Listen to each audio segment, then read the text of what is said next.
Efesus pasalnya yang kelima, ayat 18 sampai dengan ayat 21.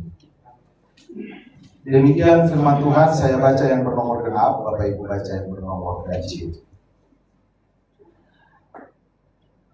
Janganlah mabuk oleh anggur, karena anggur menimbulkan hawa nafsu, tetapi hendaklah kamu penuh dengan Roh.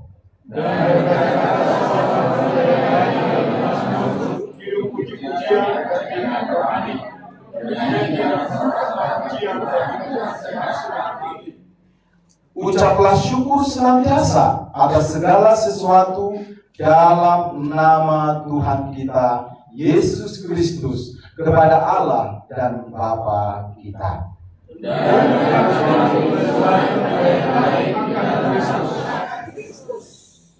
Amin. Silakan duduk Bapak Ibu Saudara. Sebenarnya firman Tuhan ini satu kesatuan yang utuh kalau kita baca satu pasal, ya. Hidup sebagai anak-anak terang, anak terang, ya.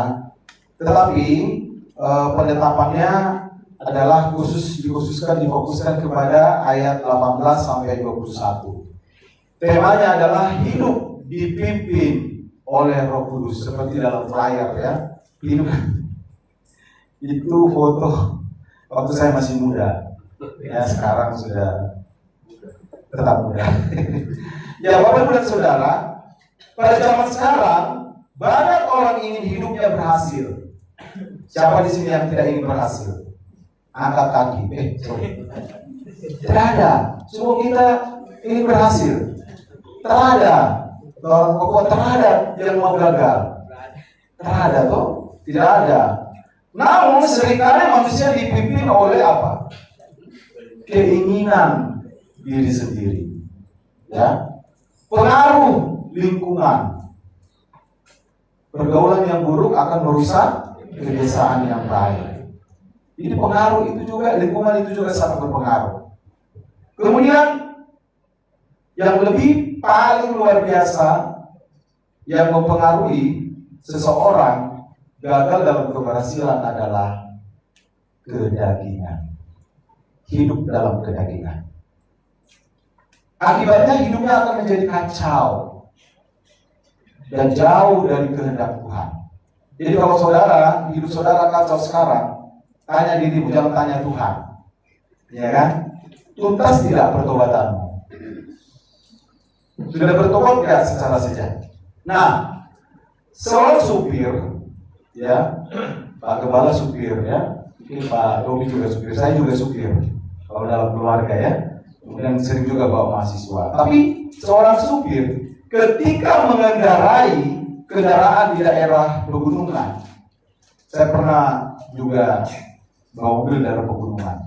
Mungkin Pak kesaksian Pak Gembala juga, ya, dulu kalau ke puncak itu kan mendaki terus, ya kan. Tapi kalau misalnya rutenya tidak tahu, pasti kita tanya GPS atau Google Map, ya toh. Saya pernah punya pengalaman itu Google Map, baru pertama kali bawa mobil pakai Google Map, ya, dan daerah Pekanbaru itu masih banyak yang rawa-rawa, masih banyak, luas sekali tapi masih banyak.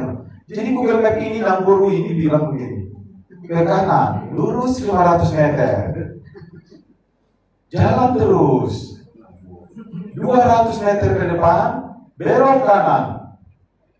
Saya ikuti. Belok kiri mana belok kiri di sini? Buntu. Kenapa belok kiri? Waduh. Ya kan, kadang-kadang kita mengikuti GPS juga, Google Map juga salah, ya. Kadang-kadang juga perlu. Tapi kalau tidak mengikuti, apalagi ini jalan kota, mungkin jalan yang luar biasa, tapi kalau kita ikuti, kita mungkin tersesat, jalan-jalan muter-muter. Maka seorang supir harus taat kepada Google Map atau GPS itu. Demikian juga ketika dia mengikuti GPS itu, maka dia akan sampai kepada tujuan. Demikian halnya sebenarnya orang percaya itu. Allah tidak menginginkan membiarkan kita untuk jalan sendiri. Ya, tidak pernah itu. Ia memberikan satu pribadi.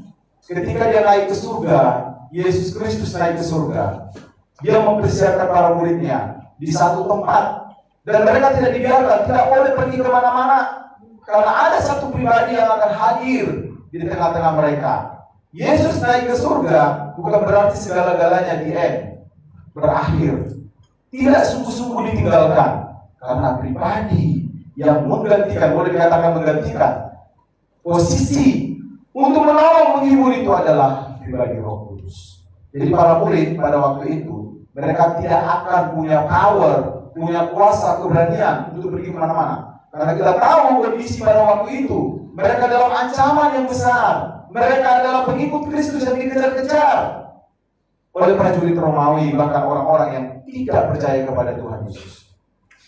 Sehingga mereka berkumpul dalam satu tempat, mereka berdoa memuji Tuhan. Dan setelah Roh Kudus 10 hari kemudian, Roh Kudus hadir, ya seperti lidah-lidah api dan sebagainya. Mereka dihinggapi oleh Roh Kudus, dan itulah tanda untuk pertama kali mereka diberikan keberanian. Mereka diberikan power and exousia, kuasa untuk memberitakan Injil, untuk bersaksi. Sehingga pribadi Roh Kudus itulah yang membuat mereka berani sampai dianiaya dan mati bagi Kristus. Tanpa pribadi Roh Kudus mereka tidak berdaya. Petrus dan semua teman-temannya akan hidup sia-sia, pelayanan sia-sia tanpa hidup dipimpin dan dikuasai Roh Kudus. Maka yakinkan dalam dirimu bahwa kamu apakah sudah dipimpin oleh Roh Kudus. Jika tidak, semua pelayanan kita itu akan sia-sia. Nah, Bapak Ibu dan Saudara yang terkasih dalam Tuhan, bagaimana kehidupan seseorang? Itu pertanyaannya. Bagaimana kondisi hidup seseorang yang dipimpin oleh Roh Kudus? Paulus begitu gamblang, begitu luar biasa doktrinnya tentang Roh Kudus, tentang hidup beriman dalam Yesus, khususnya dalam kitab Efesus. What happened? Ada apa sebenarnya dengan jemaat di Efesus? Mengapa dia begitu luar biasa tentang hidup baru, manusia lama, kedagingan? Ada apa dengan jemaat Kristen di sana? Kita tahu Efesus itulah kota metropolitan, kota yang begitu banyak orang majemuk berdatangan. Kalau boleh dikatakan itu seperti sekarang dia Irak ya Pak ya? Irak atau Kuwait ya, kalau Efesus. Perdagangan bebas dari berbagai negara datang. Dan di Efesus itu, saudara, ada satu penyembahan, satu kuil yang begitu besar, namanya kuil Artemis. Dan di sana ada 1000 wanita pelacur yang melacurkan diri dan menyembah dan memberikan dirinya untuk Dewi Diana. Bagus sekali namanya ya. Ada namanya Diana di sini? Gak ada. Diana, wah disebut Dewi Diana. Bagus, tapi apa ya? Dewa ya, seperti itu. Nah, kemudian ada begitu banyak perempuan ini, mereka beredar di mana-mana, mereka hidup dalam dunia pesta pora dan memberikan dirinya untuk sesuatu yang disebut dengan berhala, ciptaan manusia. Yang lucunya, Dewi Diana ini disebut sebagai Dewi Epaphroditus. Apa yang berarti itu? Dia bisa berubah. Kalau dia melihat laki-laki ganteng, dia menjadi perempuan yang cantik supaya tertarik. Tapi kalau dia melihat perempuan yang cantik, ya kan, dia menjadi laki-laki yang ganteng. Itu hanya ada di sana. Gila ya, luar biasa itu mereka itu. Tapi apakah itu benar? Itu dalam kepercayaan mitos. Ada katakan real, itu nyata. Tapi semua itu ada dalam sejarah. Bapak Ibu silakan baca ya dalam sejarah. Nah, oleh karena itu Bapak Ibu dan Saudara, makanya faktor utama yang paling beralasan mengapa Paulus menyampaikan ini kepada jemaat di Efesus untuk suatu waspadaan bahwa apa? Hidup manusia baru seperti ini. Ya, mulai dari pasal 1 ayat 11 ya sampai dengan ayat berikutnya ayat 17. Hidup manusia lama kedagingan ada di kitab Galatia. Seperti ini. Artinya, walaupun Paulus ingin menyampaikan hidup manusia baru seperti ini, kebalikannya adalah manusia lama. Bagian daripada itu, pasal 5, hidup sebagai anak-anak terang. Kalau kau sudah hidup manusia baru, sudah bertobat, kerjakan keselamatanmu. Bagaimana mengerjakan keselamatan itu? Karena keselamatan itu, aku udah selamat, ya aku dulu aja lah, gak perlu taat, gak perlu bersaksi, gak perlu mengizini. Salah. Telah mengerjakan keselamatan dengan hidup dalam kesetiaan,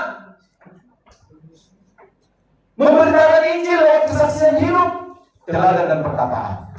Kalau kau dipanggil jadi hamba Tuhan, itu juga bagian mengerjakan keselamatan, bukan hanya duduk-duduk, tenang-tenang. Sekali selamat, selamanya selamat. Itu salah, itu menyesatkan. Tetap kerjakan keselamatan. Tapi dengan penuh keyakinan, ketika kita mengerjakan itu, karena kita sudah diselamatkan. Kita bersaksi karena kita sudah diselamatkan. Itu yang harus dicatat, Bapak Ibu dan Saudara. Saya dulu Muslim sampai SMP. Suara saya bagus karena saya pintar membaca Al-Quran, huruf-huruf indah. Ya, saya dibawa kemana-mana, MTQ, lomba-lomba MTQ, lomba maghrib, ajar maghrib, itu dibawa kemana-mana oleh ustaz saya. Jadi suara saya bagus, sombong amat sih. Ya uji aja, saya bisa nyanyi apa aja bisa. Semua lagu tadi saya tahu semua itu, karena memang salah satu karunia saya bukan hanya mengajar, tapi memimpin ujian. Ya, ada beberapa album saya di mana saja. bukan. Aku coba-coba ya. Tapi yang pasti semuanya untuk kemuliaan Tuhan. Singkatnya, saya memahami, mengerti. Ketika ustadz saya katakan, Pak, siapa kiranya yang junjungan kita yang paling tertinggi, Nabi Muhammad SAW? Saya tanyakan. Saya tidak diberi jawaban. Dan saya diusir. Kan tidak boleh mempertanyakan. Apalagi saya masih kecil waktu itu. Next, saya tidak mau kalah, saya tanya lagi. Siapa sekiranya Allah Subhanahu wa ta'ala? Tidak boleh menanyakan. Disuruh saya kembali. Pulang kau. Mengucap kau ya Allah, mengucap. Ini nama baptis saya itu Hotman Parulian, 9 juta. Tapi nama saya dulu kecil itu adalah aktanya itu, aktinya lainnya Muhammad Aminullah. Tapi nggak boleh panggil sekarang ya, nggak boleh. Ya saya buang itu sebagai sampah. Nggak apa-apa, hanya saya sebutkan aja, tapi bukan untuk aktif digunakan. Ya, seperti itu. Jadi saya bisa membandingkan bagaimana ketika saya mendengar pada waktu itu ada seorang mahasiswa yang sedang praktek di sekolah saya. Dia menjelaskan begitu sederhana tentang Allah Tritunggal di satu persekutuan yang biasanya hari Jumat kami harus ke masjid, ya kan, sembahyang, ya kan. Tapi orang-orang Kristen yang minoritas itu harus ibadah persekutuan di tempat yang berbeda, yang kecil lagi, karena minoritas. Tapi saya waktu itu ketika saya sudah kecewa dengan ustaz saya, kecewa sekali dengan jawabannya, bahkan saya diusir seperti anjing. Padahal saya fanatik banget tuh, dengan muslim itu saya fanatik banget. Biar orang Kristen itu aja menjijikkan bagi saya. Iya loh, pakai babi, gitu ya. Najis terlalalala, haram, sekarang harum. Ya, biar orang Kristen aja sikirkan. Mereka pinjam sesuatu, kayak harus cuci 7 kali di air yang berjalan. Udah disabun lagi, cuci, sabun lagi. Saking fanatiknya. Orang-orang Batak itu masuk Islam pasti tersesat dari fanatik. Percayalah. Ditemukan aja makanya. Untuk saya mengalami hal itu, saya memang orangnya kritis, khususnya dalam hal iman. Makanya saudara, kalau tidak karena peranan Roh Kudus yang memilih saya untuk menjadi orang percaya, sampai dengan bisa berdiri di sini, semua karena kemurahan dan anugerah Tuhan. Itu kemuliaan dari Tuhan Yesus. Roh Kudus adalah yang memimpin hidup saya, memimpin pribadi Bapak Ibu. Dia adalah pribadi Tritunggal. Ya, dari Allah Bapa, Anak dan Roh Kudus. Saya membaca bukunya Bapak Gembala. Saya baca sedikit sampai begadang saya di halaman sekian ada berapa itu tentang Allah Roh Kudus. Ada begitu banyak sebenarnya. Tiga-tiganya saya khusus membahas tentang Allah Roh Kudus. Ya kan, saya kutip beberapa, ya kan, kemudian menambahkan wawasan saya, memperkuat saya lagi. Nah, di situ dikatakan Roh Kudus bukan sekedar kuasa. Roh Kudus bukan sekedar energi. Roh Kudus bukan sekedar pengaruh, influence. Bukan. Tetapi Roh Kudus itu adalah pribadi Allah itu sendiri. Boleh bukan, nggak apa-apa. Biar ada teman Pak Yogi. Dia adalah Allah sendiri yang bekerja, berkarya di dalam dan melalui orang percaya yang sudah dipilih dan dikuduskan. Ya, bukan kepada semua orang Kristen, karena semua orang Kristen belum tentu bertobat, belum tentu dipilih oleh karena apa? KTP doang, ya kan? KTP aja Kristen, tapi sebenarnya bukan. Tidak sesungguhnya. Kadang-kadang dia seperti Kristen kapal selam, timbul dan tenggelam. Dia muncul pada pas hari Paskah, ya kan? Pada Natal, itu pun pas lihat anaknya nari-nari, ya. Tapi di sini nggak ada, pasti nggak ada di sini. Itu di tempat saya, di kampung saya di Tebing Tinggi, ya. Kemudian Kristen tomat, tahu nggak tomat? Tobat dan kumat, loh, ya kan? Nggak ada di sini, nggak ada ya. Nah, oleh karena itu, Roh Kudus itu menyucikan, pribadi yang menyucikan atau pribadi yang membuat orang hatinya bisa suci dan kudus, asalkan diberikan kepada 100%, tidak setengah-setengah. Jangan setengah-setengah, setengah kepada kedagingan, setengah kepada Tuhan. Ya udah deh Tuhan, tawar menawar deh, udah deh 40-60% deh. Lu kok pikir dagang di sana? Bisnis di sana gitu, nggak bisa. Tuhan mau kita total seluruh hidup kita. Saya kalau tidak total nggak mungkin saya berdiri di sini, Bapak Ibu dan Saudara. Bahkan puji Tuhan saya ambil S1, S2, S3, sebentar lagi campur. Kalau ada, itu makanan ya. Tapi itu semuanya kan hanya gelar akademik. Di surga nanti, di surga ingat, di surga nggak ditanya. Lo dulu waktu di dunia lo apa sih? Nggak ada tuh, nggak ada. Yang ditanya apa? Berapa jiwa yang sudah bertobat? Jadi jangan sombong ya, yang punya gelar ya. Nggak usah sombong, nggak ada yang disombongkan. Beneran, nggak ada yang disombongkan di dunia ini. Tapi apa? Kerjakan, buktikan. Jangan big theory, tapi minim action. Ya, artinya itu sudah S1, tapi nggak ada karyanya. Sudah S2, tapi nggak ada karyanya.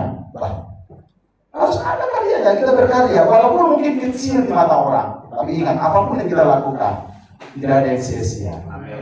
Ya, semuanya berharga. Ini kita lakukan untuk Tuhan. Jadi poin pertama yang kita diberkati di sini, Bapak Ibu, dengan pertanyaan, bagaimanakah dipimpin oleh Roh Kudus? Ya kan? Yang pertama, dipimpin oleh Roh Kudus berarti dikuasai oleh Roh Kudus. Dikuasai, dikendalikan. Jangan dibalik. Oh, saya yang mengendalikan dan menguasai Roh Kudus. Roh Kudus, kadang-kadang kita sebagai orang percaya, Bapak Ibu dan Saudara, kita ingin mengatur Tuhan. Iya kan? Tuhan, aku mau ini. Tapi kalau tidak jadi Tuhan, aku tidak akan melayani. Menurut saya, apa sih? Tuhan jagai saya Tuhan. Tolong ya Tuhan jagai saya. Emang Tuhan itu security? Emang Tuhan itu satpam? Iya kan? Padahal lo aja, misalnya Tuhan jagai saya, tapi lo aja mungkin yang berat-berat. Terus lo kecewa, karena lo tabrak yang listrik, lo tabrak, oh tapi Tuhan gak ada dong. Tadi gue kan udah berdoa, Itu kan memang bukan kecamatan bagaimana Tuhan? Tuhan bilang, kecamatan lu lebih tinggi dari penyertaan gue kan? Iya kan? Ya lu ya udah sesuka hatimu, silakan aja gitu. Nah orang-orang yang seperti ini orang-orang yang suka menuntut tapi tidak tahu diri. Orang yang dipimpin oleh Roh Kudus, orang yang memberikan hatinya, hidupnya, dia punya time untuk Tuhan, fellowship dengan Tuhan. Ya. Dia tidak dikuasai oleh kedagingannya lagi. Kedagingan itu apa saja? Rokok, ya itu kedagingan. Mabok-mabokan, narkoboy, ya kan? Ya narkoba. Kalau di TikTok nggak boleh bilang narkoba, harus narkoboy katanya. Kemudian apa lagi? Perzinahan. Kita dapatkan yuk. Apalagi iri hati dan dengki. Itu semua bukan berasal dari Roh Kudus, tapi roh yang lain. Ya, makanya dikatakan semua kedagingan-kedagingan itu harus kita patahkan, harus kita lenyapkan dalam diri kita. Supaya apa? Roh Kudus itu mengendalikan seluruh pikiran kita. Dan saya yakin ketika kita mengandalkan kuasa dan kekuatan Roh Kudus, Dia tidak akan pernah mengecewakan kita. Amin. Makanya di sini dikatakan poin yang pertama, ciri khas orang yang dipimpin oleh Roh Kudus adalah dia dikuasai, dia dipimpin, dia juga dibina, dia peka dengan suara Tuhan. Jadi kalau engkau ingin berniat, ada niat untuk berzina, ada suara kecil di dalam hatimu, suara kecil, don't do it, please, jangan lakukan. Tapi suara kedagingan, lakukan, kapan lagi? Ayo lakukan, kapan lagi? Besok kan kau udah balik ke istrimu, keluarga, ayo. Suara kecil itu, ketika kau di Roh Kudus, kau buka hatimu katakan, Lord, ingat, enaknya sesaat, kebohongan, berbohong yang kecil akan bisa menjadi bohong yang besar. Ingat, benda bukan karena benda yang besar membuat kita terantuk, bukan, tetapi benda yang kecil lalu keringat. Begitu juga dosa. Dosa yang kecil, berbohong yang kecil, kalau kemudian tidak ada yang tahu, Pak Gembala nggak tahu, para pengurus nggak tahu, yang penting aku datang ke gereja, ya kan, melayani Tuhan dan sebagainya. Gak ada yang tahu, besok kau lakukan lagi dosa yang berikutnya dan seterusnya. Maka hidupmu akan dikuasai oleh dosa. Oleh karena itu Bapak Ibu dan Saudara, Paulus mengatakan kamu harus hidup dipimpin oleh Roh. Ini bukan hanya sekedar tanda, sign, tapi memang ini adalah dinamika hidup yang harus dimiliki oleh semua orang percaya. Oleh karena itu Bapak Ibu dan Saudara, perbedaan yang sangat luar biasa yang disampaikan oleh Paulus kepada jemaat di Efesus. Antara dipimpin oleh Roh dan dipimpin oleh daging. Sangat berbeda. Penduduk Efesus semua dipimpin oleh daging. Artinya ada roh teritorial dari dewa Diana itu, dewa yang melambangkan, mohon maaf ya, dewa ini sangat menjijikkan sebenarnya. Menjijikkan sekali dewanya. Menurut sejarah saya baca itu. Jadi melihat cewek, dia jadi cowok yang ganteng. Bisa berubah. Melihat cowok yang ganteng, dia menjadi cewek. Tapi dewa ini atau dewi ini, entah dewi entah dewa lah itu, yang mereka sebutkan, ini adalah lambang free sex yang gak jelas. Mohon maaf, bahkan menurut buku itu dikatakan buah dadanya ada di seluruh tubuhnya. Buah dadanya, ketika dia jadi cewek, buah dadanya ada di seluruh tubuh. Ini kan luar biasa ya. Nah, siapa yang tidak terpengaruh? Kalau kita diperhadapkan orang katakan begini, oh gak ada buah yang nolak bangkai. Betul? Ada nggak buaya nolak bangkai? Nggak ada. Pasti ijab-ijab. Ijab-ijab bahasa apa ya? Dimakan. Ya kan? Langsung di jalan gitu ya kan? Langsung di tanpa ada perintah pun langsung. Iya kan? Orang yang hidup dalam kedagingan nggak mungkin dia menolak. Mohon maaf. Kalau ada cewek yang telanjang atau cowok yang telanjang, apalagi itu di depan mata, tolong pergi mendekat. Gimana pergi mendekat? Harusnya pergi menjauh ya. Harusnya seperti Yusuf ketika tante Potifar itu, ya, iya kan? Potifar itu ingin menggoda dia lari, tapi larinya menjauh, jangan lari mendekat. Iya kan? Harusnya begitu. Itulah orang yang dipimpin oleh Roh Kudus. Dia lebih takut kepada Tuhan daripada kepada manusia pimpinannya sendiri. Ingat, istri pimpinannya, maksud saya, tidak peduli dia, karena dia tahu bahwa kekudusan hidup itu sangat penting. Enaknya sesaat, tapi dampaknya begitu besar, sangat besar. Baik pada keturunanmu, kepada fisikmu sendiri, keluargamu, dan keturunanmu yang berikutnya. Kalau tidak ada pertobatan. Jadi kalau kita bicara tentang kepribadian Roh Kudus, mungkin sudah sering disampaikan oleh Pak Gembala di sini. Ada begitu banyak penjelasan pribadi Roh Kudus dalam peranannya dalam pertumbuhan gereja. Ya, ada juga di buku Pak Gembala, saya baca itu. Tidak punya waktu, tapi yang pastinya seantero hidup kita harus yang namanya dipimpin Roh Kudus. Kita harus memberikan hati kepadanya. Karena ingat, hati adalah apa? Pusat segala sesuatu.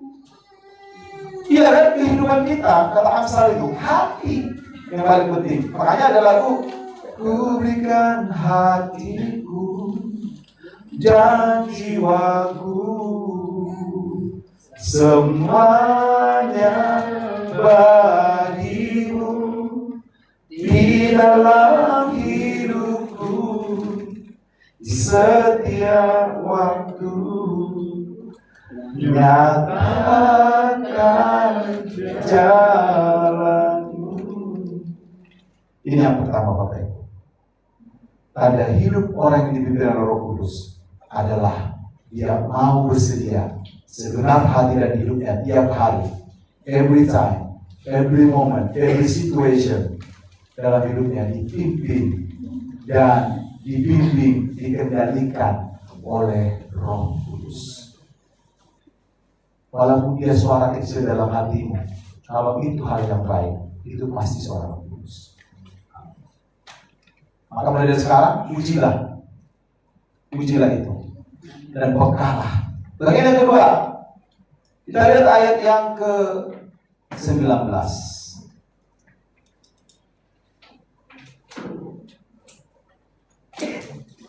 Ayat 19 dikatakan di situ, 1, 2, 3 kita baca.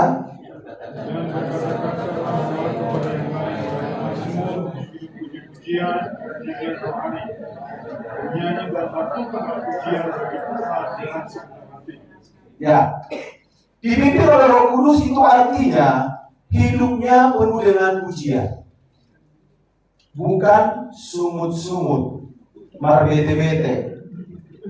Marbete-bete itu the meaning of Germany language. Nggak bakat. Marbete-bete, bersumut-sumut. Ya Pak Yogi, kalau bahasa Ambon apa tuh? Bersumut-sumut. Kalau orang Manado, Carlota. Itu kalau orang Papua apa? Kalau bersumut-sumut. Veronica. Oh.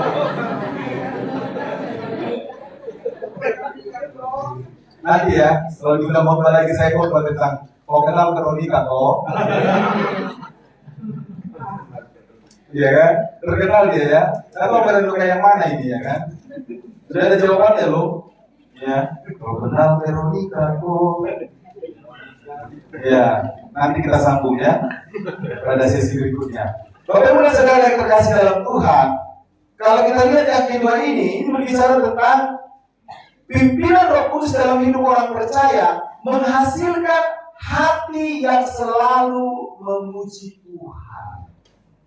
Katakan amin. Amin. Jangan kiri kanan, jangan bersungguh-sungguh. Lihat mukanya, kasih senyum.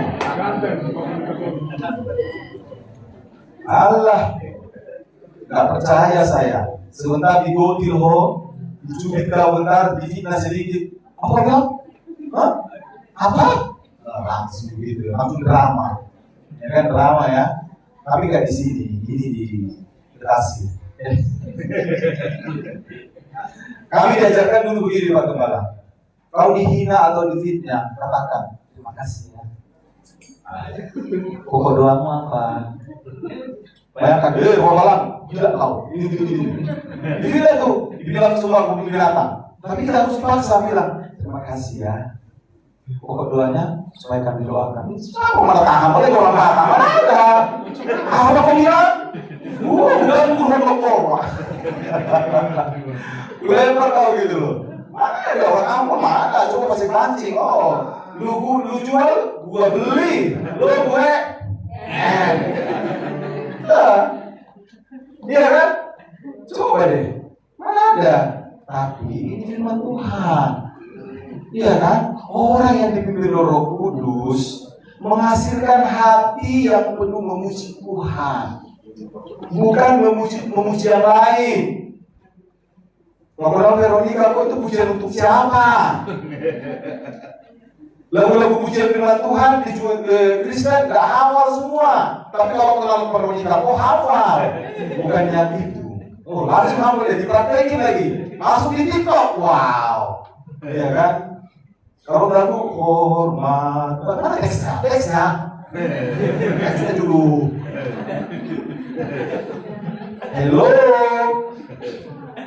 Keterlilian Bapak Ibu. Kalau kayak gitu, kok negara hafal? Iya kan? Semua lagu-lagu Indosiar, sinetron itu hafal. Tapi kalau lagu Rohmu yang kudus, lagu apa itu? Nggak usah lagu itu. Lagu-lagu yang sinetron di Indonesia, menangis, mengatakan, kau ekspresikan betapa kecapnya.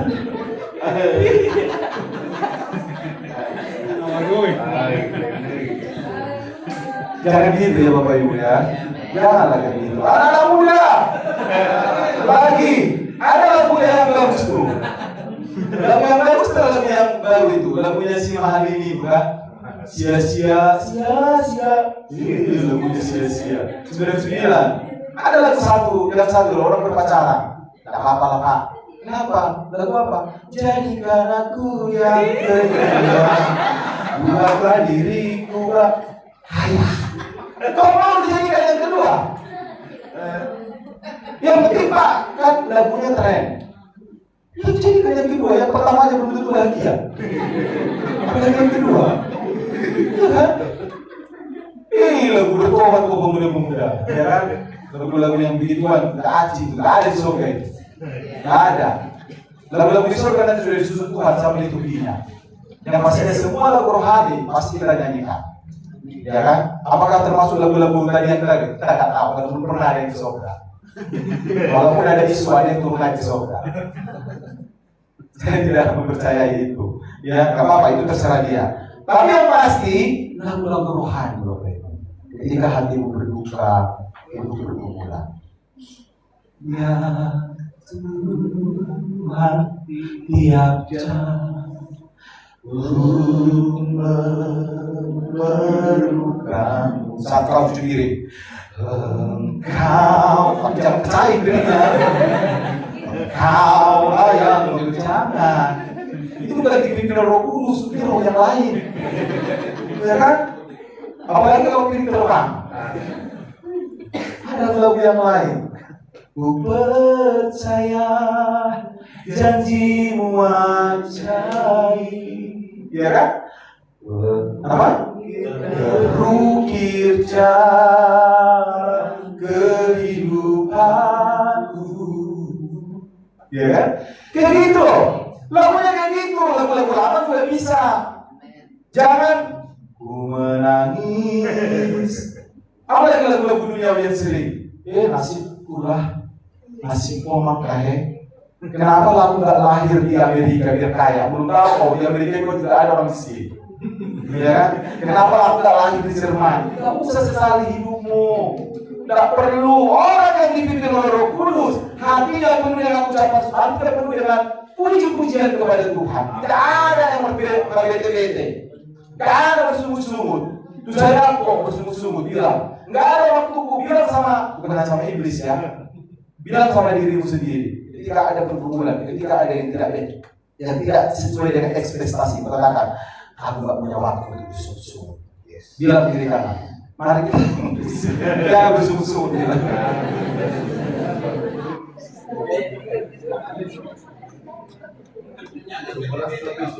Terima dia apa adanya, was, ya kan? Ketika orang berpacaran, bagaimana? Nggak kelihatan kalau inang itu tukang berbete-bete, bersungut-sungut kan? Karena menjaga diri kan, menjaga diri. Ya seorang jemaat bilang kepada saya, kenapa bapak? Kenapa bapak? Dia orang Kupang tuh. Kenapa bapak? Bapak pendeta. Kenapa? Setelah menikah, semuanya terbongkar. Kenapa rupanya bapak? Waktu pacaran bapak, terlalu, ya kan? Manis di kata-kata, kalimat, kaulah bulanku, kau bintangku, ya kan? Kaulah segala-galanya. Kalau ada istilah itu dulu ya. Saya bilang gitu. Begitu. Setelah meninggal bapak, DP asli bapak, DP asli. Terlalu, buruk sekali. Anak kalian udah berapa? Udah 3 bapak. Ya toh. Terima dia apa ada dalam suka dan duka. Kalau bilang apa? Sudah tidak hasil jadi. Ya toh sudah tidak jadi. Lu mau apa? Percaya yang lain? Sorry bapak. Tidak maksudnya. Tidak bapak. Ya sudah, berdoa bersyukur. Jangan bersungut, sungguh. Mengucap syukur kepada Tuhan, ya kan? Besar anugerah. Itu sudah nyanyikan sudah ini. Ya, suami, istri yang sudah kelihatan ketika sudah satu rumah itu anugerah Tuhan, kemurahan Tuhan. Katakan namanya. Jangan sesali hidupmu. Gak mungkin kau diizinkan sama Tuhan, apalagi pendeta, untuk menikah 2 kali. Kecuali yang sudah dipanggil Tuhan, ya loh. Tapi jangan kau doakan supaya suami dan istri seperti itu. Jangan.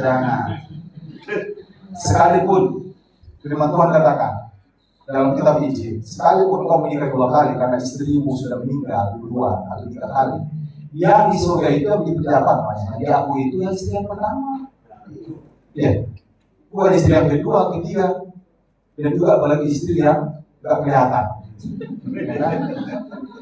Oleh karena itu Bapak Ibu, salah satu tanda orang yang dipenuhi oleh Roh Kudus, hidupnya dipenuhi oleh pray, doa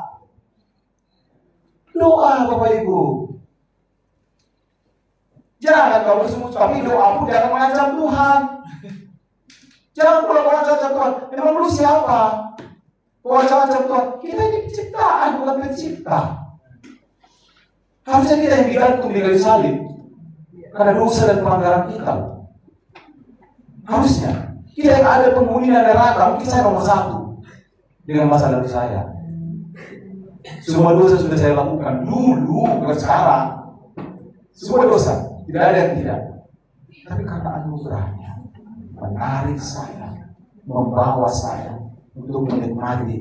Itu saat ini saya katakan kemuliaan Tuhan. Pelayan-pelayan yang luar biasa yang dipercayakan. Saya dulu brengsek. Saya pria yang brengsek, gonta ganti pacar. Dari Batam dulu ya. Di Batam itu 1:50 kadang-kadang. 1:50 karena perempuan lebih banyak. Ya kan? Karyawan di Batam.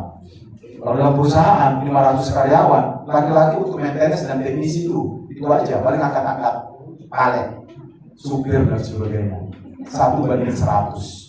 Nah itu dulu. Tetapi ketika saya bertobat, hidup baru di dalam Tuhan, tanda itu ada dalam diri saya.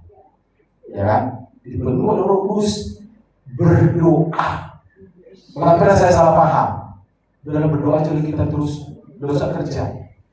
Saya katakan, saking enaknya jatuh cinta sama Tuhan kan, boleh ngelop, pilihkan. Oh, gak usah lah kita ini bekerja, berdoa aja terus. Itu salah kan? Salah juga. Tapi cinta mula-mula dulu kepada Tuhan, pengen banget. Ini tetap di sini, menikmati baik-Mu. Iya kan? Pengen gak usah kerja lah, tapi kita harus kerja. Artinya, orang katakan apa? Orang labora. Itulah kita biar. Jangan bawa mulu. Kalau mau bawa mulu dari pagi sampai dengan malam, lu mau makan apa? Iya kan? Cuma katakan orang yang bekerja pasti dia makan, pasti dia hidup, bukan ongkang-ongkang. Nah ya, ketika Roh Kudus memenuhi hati saya dan saudara, fokus hidupnya bukan keluhan, bukan protes kepada Tuhan, melainkan pujian dan penyembahan. Buta, tahu lagu itu? Hidupku adalah penyembahan, segenap hidupku bersembah. Hanya lagu aja, betul tidak? Ya kan? Mari kita puji. Ketika Roh Kudus memenuhi hati seseorang, fokus hidupnya adalah doa, fokus hidupnya adalah pujian, fokus hidupnya adalah penyembahan, tidak pelit, tidak kikir. Karena Tuhan sudah bermurah hati kepada kita, tidak menahan berkat, karena itu bukan hak kita, tapi hak Tuhan yang diberikan kepadamu. Kau hanya memakai dan menggunakan. Apa pergunakanlah untuk membangun bersama, mensejahterakan sesama. Orang yang mempunyai 2 dan lebih, berikan kepada yang tidak punya. Itulah orang yang dipimpin oleh orang yang dewasa imannya. Maka tuntunlah jemaat yang lain, orang-orang yang lain. Jangan kau biarkan dia tersesat.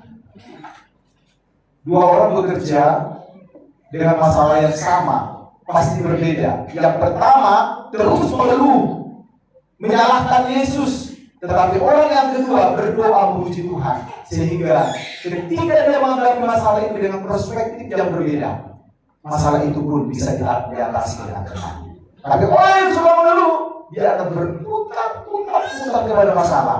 Karena apa? Sungut-sungut. Dan orang yang dipimpin oleh Roh Kudus demikian. Oleh karena itu Bapak Ibu dan Saudara, seperti Mazmur 35 ayat 28, Mazmur 45 ayat 8, ya. Kemudian 71 itu saya simpulkan. Dikatakan di situ, kami selalu memuji Tuhan dan menceritakan kebaikannya di segala dan sepanjang waktu hidup kami. Karena ketika kita meninggal Bapak Ibu, kita tidak punya waktu lagi untuk menceritakan firman Tuhan. Ketika kita meninggal, tidak ada orang meninggal itu orang sudah mati, tidak ada masalah, ya kan? Tetapi masalahnya adalah apa? Kemana dia setelah meninggal? Itu masalahnya. Nah, ketika Bapak Ibu masih hidup diberi kesempatan, mari kita tidak jenuh untuk memuji Tuhan, melakukan hal yang baik yang luar biasa. Sebagaimana orang-orang yang dipimpin oleh Paulus. Kisah Para Rasul 25, Paulus dan Silas ketika mereka di penjara, di dalam penjara, kekuatan doa dan pujian itu membuat mereka menjadi berkat bagi yang lain. Membuka penjara itu bukan karena tangan mereka, tidak, tapi karena dipimpin oleh Roh Kudus. Hati mereka tidak bersungut-sungut kepada Tuhan. Tuhan, dan aku kan penginjilan ini sudah misi yang keberapa ini, kenapa aku di penjara? Tidak. Paulus tidak mengatakan itu dengan Silas, tapi mereka memuji Tuhan. Ya kan? Dancing my soul. Ya kan? Ada kekuatan dalam puji-pujian Bapak Ibu dan Saudara. Saya ketika saat bersedih, ketika dalam pujian penyembahan, siapapun yang memimpin pujian, pasti hati saya terangkat. Hati saya terangkat. Dan di situ saya menyadari, who am I, Lord? Who am I? Siapa saya, Tuhan? Bukan karena saya melakukan dosa, no, bukan. Tapi betapa berharganya saya sebagai pribadi yang berharga istimewa di mata Tuhan, yang dahulu adalah sama, yang dahulu tidak berguna, yang dahulu berdosa. Tidak ada apa-apanya, tapi Tuhan bisa pakai. Honest. Ketika Roh Kudus memimpin kita, maka mulut kita harus penuh dengan pujian. Katakan amin. Ketika kita dipenuhi oleh Roh Kudus, dipimpin Roh Kudus, hati kita penuh dengan joyful is every day. Sukacita. Sukacita ya? Amin. Tetapi harus pada tempatnya. Jangan saudara lihat tembok tertawa sendiri, lihat pohon tertawa sendiri. Iya kan? Itu artinya apa? Iya. Di tempat duka saudara tertawa terbahak-bahak. Tetapi pendeta itu bilang harus bersukacita terus. Bukan itu. Enggak ke situ, harus lihat konteksnya. Iya loh, harus lihat konteksnya juga. Tetapi jangan juga saudara berlebihan. Bersedihnya ketika ada orang yang meninggal berduka cita, kemudian saudara ikut menangis, bahkan andungan saudara, tangisan saudara lebih hebat daripada dengan berduka. Itu namanya berlebihan juga. Kan menangis dari orang menangis, Pak. Iya, tapi ada berlebihan. Iya kan? Melebihi kata orang Timur, ya kan? Berlebihan. Tidak ada di sini kan? Orang yang dipimpin oleh Roh Kudus, dia adalah bukan mengandalkan kekuatannya sendiri, tapi mengandalkan kekuatan Tuhan. Maka bukan dengan kekuatanku ku dapat jalani hidupku. Masalahnya, also adong ho dilabuki tum soboya apa? Somono Indonesia. Engkaulah Tuhanku yang menopangku, yang menopangku. Pas nyanyi lagu ini pandang wajahmu, jangan pandang orang yang kau benci. Gak bakal jadi lagu itu. Gak jadi. Pandang wajah. Wajahnya Tuhan maksudnya, hadap kepada Tuhan. Ya, kalau ada wajah yang menjengkelkan, lurus saja terus. Ya, puji Tuhan.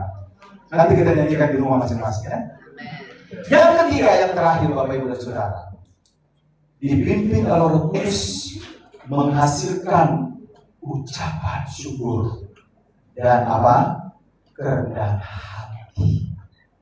Apa Bapak Ibu? Menghasilkan ucapan syukur dan kerendahan hati. Ayat 20-21. Kita baca bersama. 1, 2, 3. Ucaplah syukur senantiasa atas segala sesuatu dalam nama Tuhan kita Yesus Kristus kepada Allah Bapa. Itulah seorang kepada yang lain dan amin. Kalau dilihat semuanya, kata demi kata, mungkin bisa banyak buku kata-kata ini.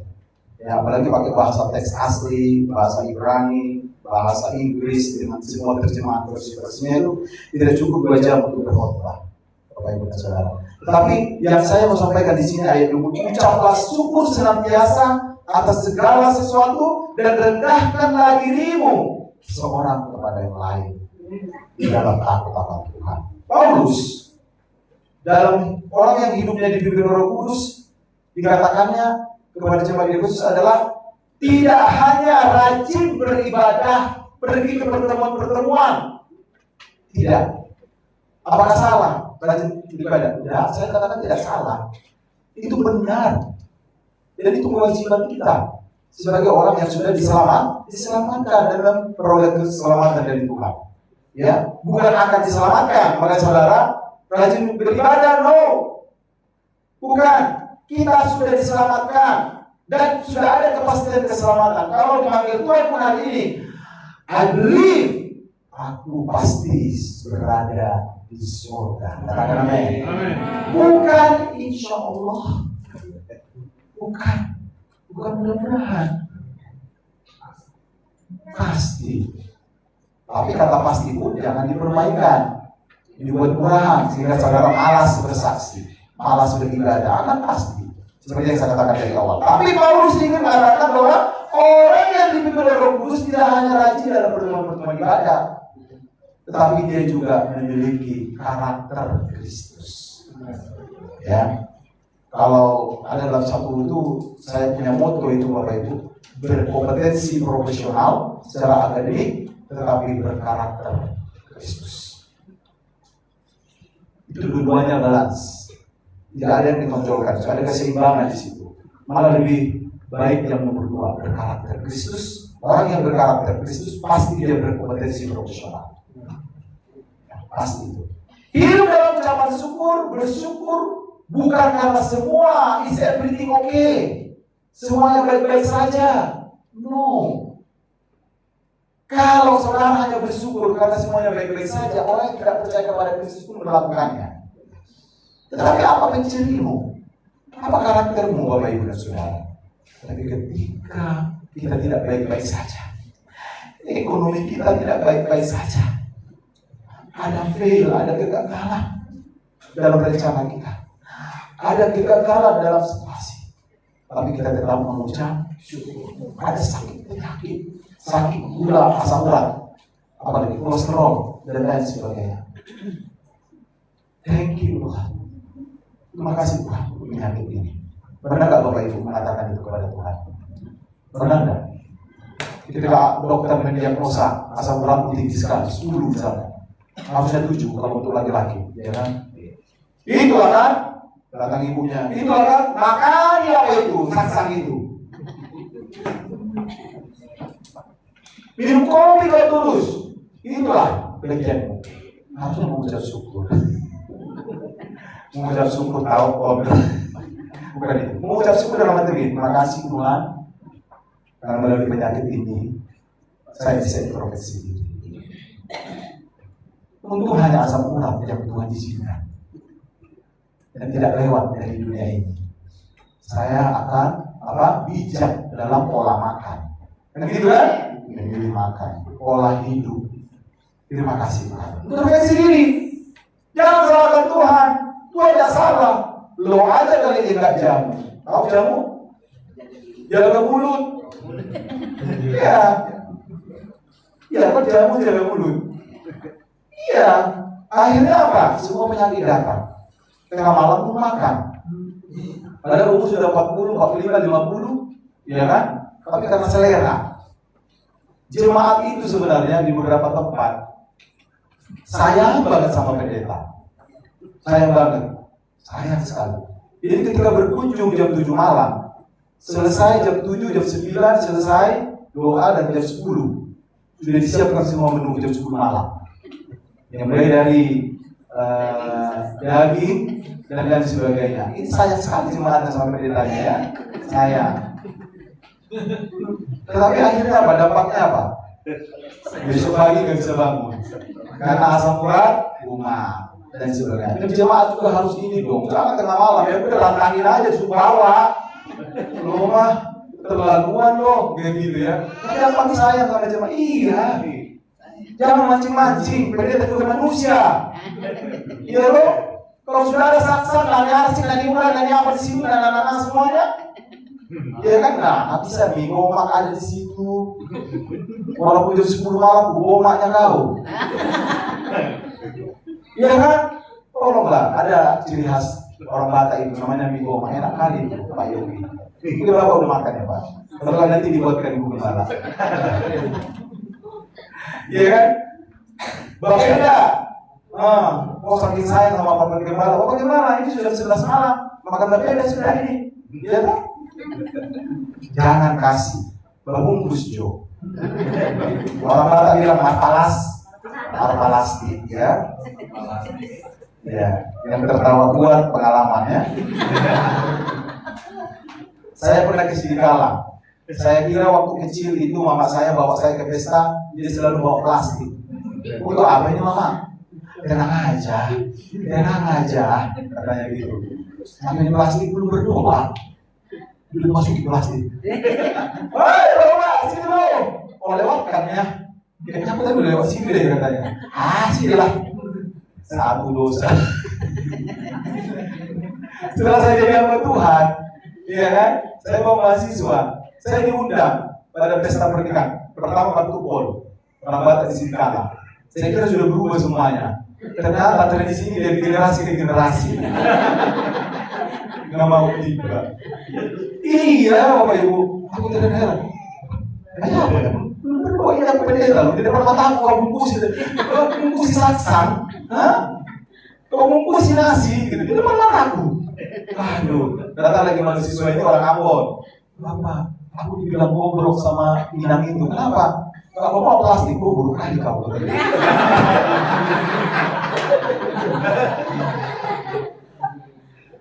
Saudara-saudara itu, aku pikir sesuatu hal yang mengerikan, tetapi tradisi yang tidak bisa lekang. Saya ke Papua, berkumpulan orang Batak, ya kan pesta ulang tahun. Orang Batak semua susu mukanya. Saya bilang, ngapain kalian di sini? Bapak ini nanya katanya. Ya kami ditempatkan di sini, mencari hidup lah, nafkah. Oh iya. Dan makan semuanya, begitu belum selesai, belum berdoa, dikeluarkan senjata rahasia, plastik. Kita orang Batak, masih tetap sama ternyata. Saya kira hanya di Bogor sana, saya kira hanya di Bekasi, ya kan di Jakarta. Ternyata sampai ke Papua pun ada. Mamma mia lejatos. Ya, luar biasa. Oke, karena itu Bapak Ibu dan Saudara, ini keempat ayat 6. Janganlah hendaknya kamu khawatir tentang apapun juga, tetapi nyatakanlah segala sesuatu keinginanmu kepada Allah dalam doa, permohonan, dan ucapan syukur. Give thanks to God. Thank you Lord, it's everything in my life. Thank you Tuhan, terima kasih Tuhan. Walau sakitku begini tidak apa-apa. Terima kasih Tuhan. Kenapa? Ketika kita mengucap syukur, segala sakit penyakit saya percaya itu. Ketika kita tahu mengucap syukur dengan tulus, sakit tidak akan bertambah. Tidak akan bertambah. Malah lebih berkurang. Kenapa? Hati yang gembira adalah obat yang manjur. Mengucap syukur itu kan kita bergembira. Betul kan Bapak Ibu? Tapi semangat yang patah, bersungguh-sungguh, berbete-bete, menghitung semua kekurangan orang lain, suami istri, itu apa? Mengirimkan keturunan. Apa tua kau? Baru umur 30, udah kayak 60. Itu artinya apa? Baru umur 25, tapi kau udah kayak umur 48. Coba tebak umur saya berapa? 25. 70. Terima kasih. Ntar lagi saya pakai tongkat. Berapa? 88. Keterlaluan. Kelewatan ya. 52. Ya, sudah pantas memang saya di sini. Ada Pak Gembala yang tahu. Kasih tahu nggak ya? Saya sudah setengah abad. 50. Baru 50. Iya kan? Dengan lama gitu. Beda 2 tahun kita. Iya kan? Seperti itu ya. Nah, jangan sampai kalau kau bersungut-sungut, suka berbete-bete, tidak mau mengucap syukur, tidak rajin berdoa, tidak rajin memuji Tuhan, lalu bermutu mukamu, antre ini di bibirmu ke belakang. Kalian pernah lihat mobil? Antreku.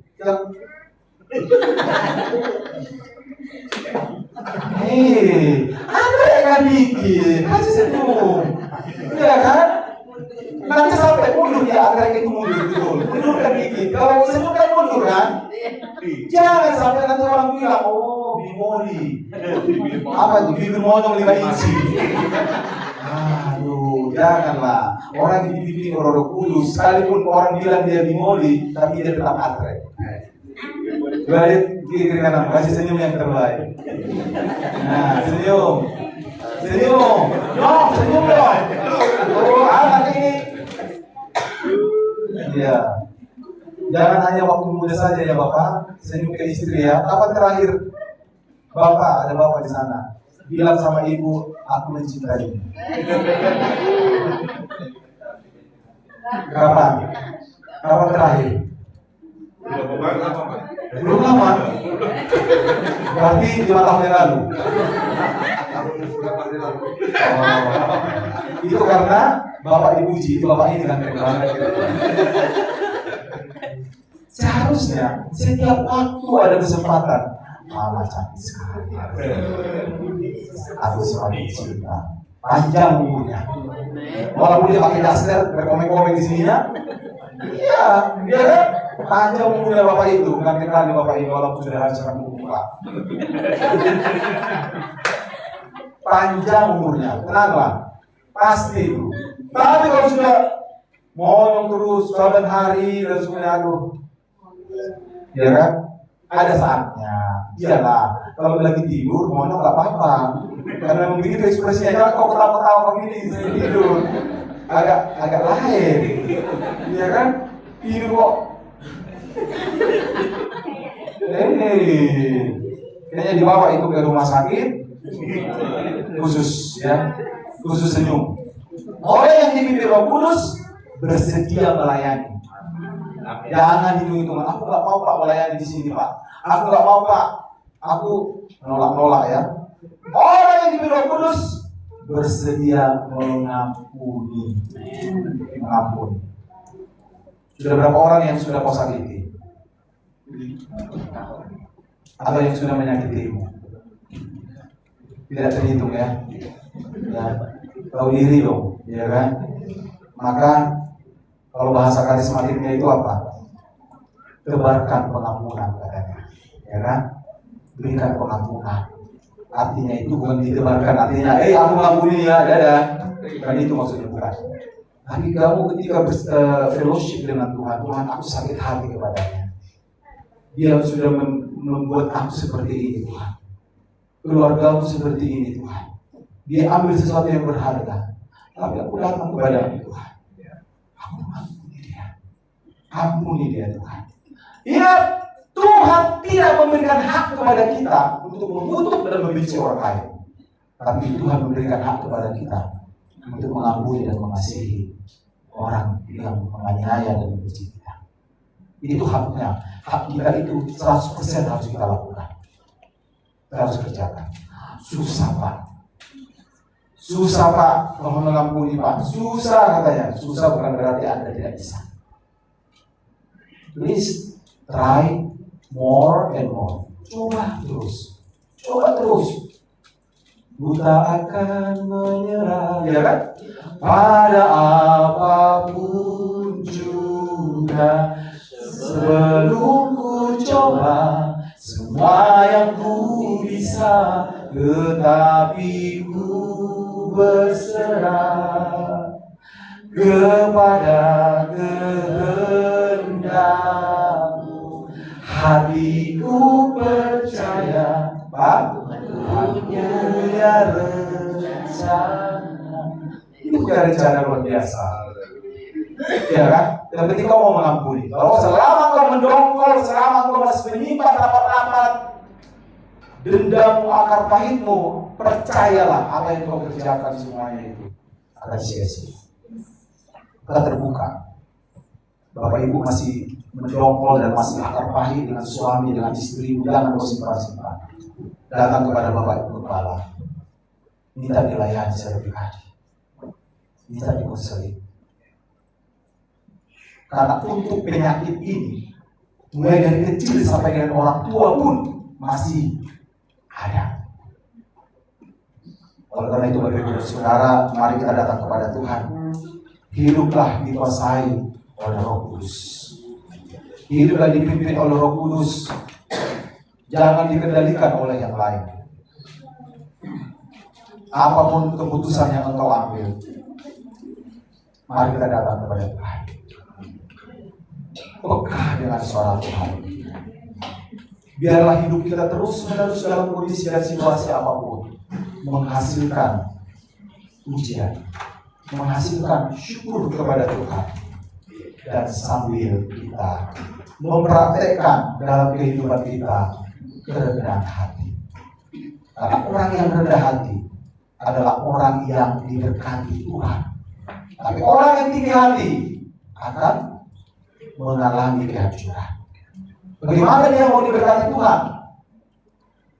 Hatinya masih congkak dan dengkel. Hatinya masih tinggi. Tidak mungkin Tuhan turun tangan. Tidak mungkin. Tapi orang yang rendah hati pasti orang yang diberkati oleh Tuhan. Keluarganya akan diberkati oleh Tuhan secara berlimpah. Asalkan tadi saya katakan kepada Bapak Ibu, mari kita membuka hati. Hati itu yang paling utama. Karena tempat kita berdiam, Roh Kudus berdiam itu adalah hati kita. Maka setiap saat, setiap kau bangun, selalu ucapan syukur. Kau berdoa sama Tuhan, suruh Tuhan pimpin hidupmu. Roh Kudus pimpin saya, kendalikan hidup saya. Dengan demikian, Bapak Ibu dan Saudara, Tuhan akan menuntun hidupmu dan akan memberkati engkau sepanjang hidup. Amin. Saya biasanya habis firman Tuhan, ada satu pujian yang ingin saya sampaikan.